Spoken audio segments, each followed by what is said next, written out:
அனைவருக்கும் வணக்கம். இன்றைய நம்முடைய தலைப்பு ஸ்ரீராமர் இருக்கும் இடமே அயோத்தி.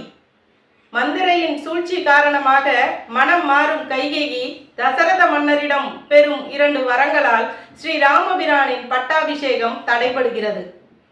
பரதன் நாடாளும் நிலையும் ஸ்ரீராமபிரான் 14 ஆண்டுகள் வனவாசம் செல்லும் சூழ்நிலையும் ஏற்படுகிறது.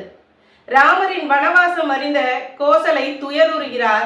அவரை சமாதானப்படுத்துகிறார் ராமர். சீற்றம் கொள்ளும் லட்சுமணரையும் சாந்தப்படுத்துகிறார். பிறகு ராம லட்சுமணர் இருவரும் சுமத்திரை தாயின் அரண்மனைக்கு செல்கின்றனர். அங்கே ராமரின் வனவாசம் அறிந்து துயருற்று போகிறார் சுமத்திரை.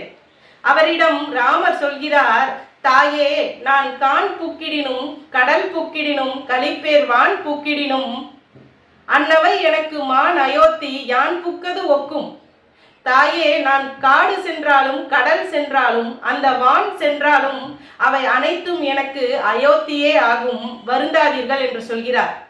இதிலிருந்து ஸ்ரீராமபிரான் தான் இருக்கும் இடம் அயோத்தி என்பதை சுமத்திரையுடன் சேர்ந்து நமக்கும் உணர்த்தி விடுகிறார்.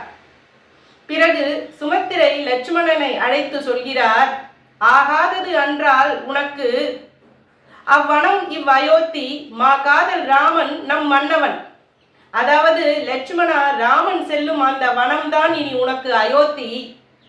நம் மீது பேரன்பு உடைய ராமன் நம்முடைய தசரத மன்னன் ஆவான்.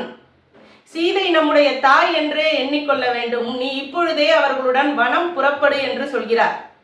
மேலும் சுமத்திரை லட்சுமணரிடம் கூறுகிறார், பின்னும் பகர்வால், மகனே, இவன் பின் செல் தம்பி எனும்படி அன்று அடியாரினின் ஏவல் செய்தி மண்ணும் நகர்க்கே இவன் வந்திடின் வா அன்றேல் முன்னம் முடி என்றனன். அதாவது லட்சுமணா, ராமனின் தம்பி எனும்படியாக நீ நடந்து கொள்ளாதே, ராமனுக்கு ஏவல் பணி செய்யும் அடிமையாக நடந்து கொள்.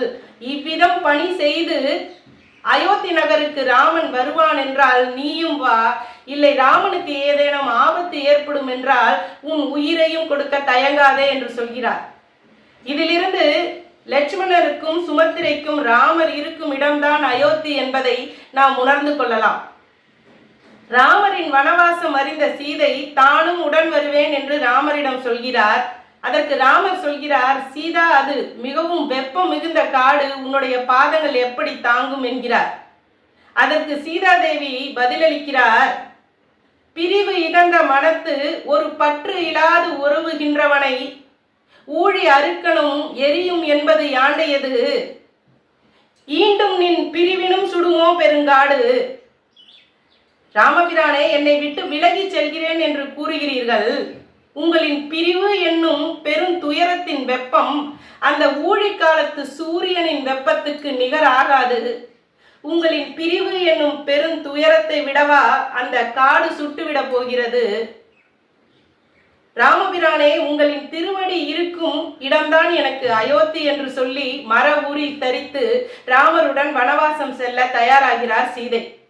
இது இவ்விதம் இருக்க அயோத்தி மாநகரின் கிளிகளும் பூனைகளும் கன்றுகளும் பசுக்களும் ஏன் கருவில் இருக்கும் உரு தெரியாத குழந்தைகள் போலும் ராமரின் வனவாசத்தை எண்ணி அழுகின்றன எனும் பொழுது நகரத்தில் உள்ள பெரியோர்களின் நிலை என்னவாக இருக்கும்?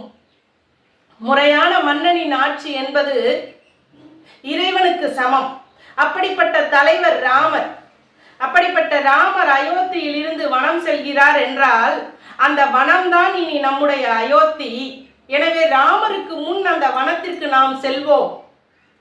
வீரன் முன் வனம் மேவுவதும் யாம் என போர் என்று ஒல்லொலி கைமிக போயினார்.